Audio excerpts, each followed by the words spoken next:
Welcome. Today's lesson is on transcription. It's the first part or the first step of gene expression or protein synthesis.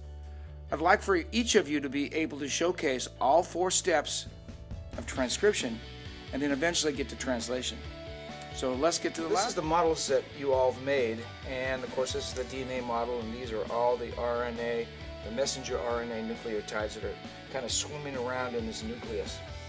So when you're making the presentation, there's 3 or 4 of you in a group, and each one of you are supposed to do one of each of the 4 steps. So let me demonstrate that for you. So step 1 has to do with unzipping.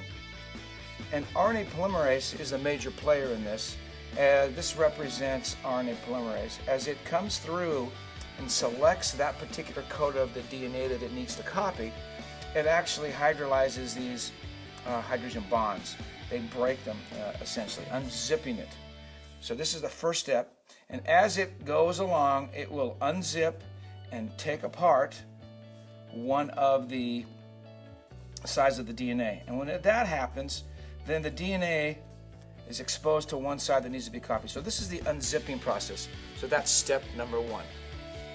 All right. Now that all the base pairs are exposed, now what can happen is these little guys, messenger RNA nucleotides that are just swimming around here, are now going to be able to read this code. And this happens to be adenine, and its complement pair is going to be uracil, which is different. And notice also this little pentagon, which represents the sugars. This is different. This is deoxyribosugar, and that is ribosugar. And as it reads it, it starts the code.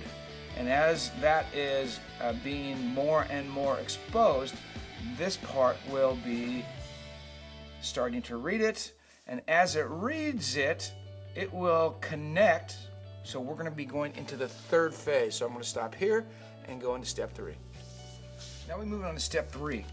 Once it's been read by the messenger RNA, it begins to connect together and starts copying the code. Now if you've noticed, like I said before in the last step, these 2 are uracils. They replace thymine for messenger RNA.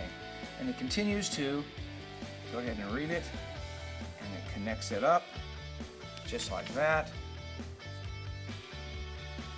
And once it hits the stop code, it has the code that's necessary that the cell has kind of set out for. This is the part of the DNA we need to read, and we're going to kind of go ahead and move that on. So it's all connected up. So now we're going to move into the 4th and final step, which is leaving. All right, now we're going to get into the last and final step, is when now, again, we're going to have our RNA polymerase come in, and now again it's going to go ahead and slice or cut or detach the messenger RNA, and it's going to begin to leave.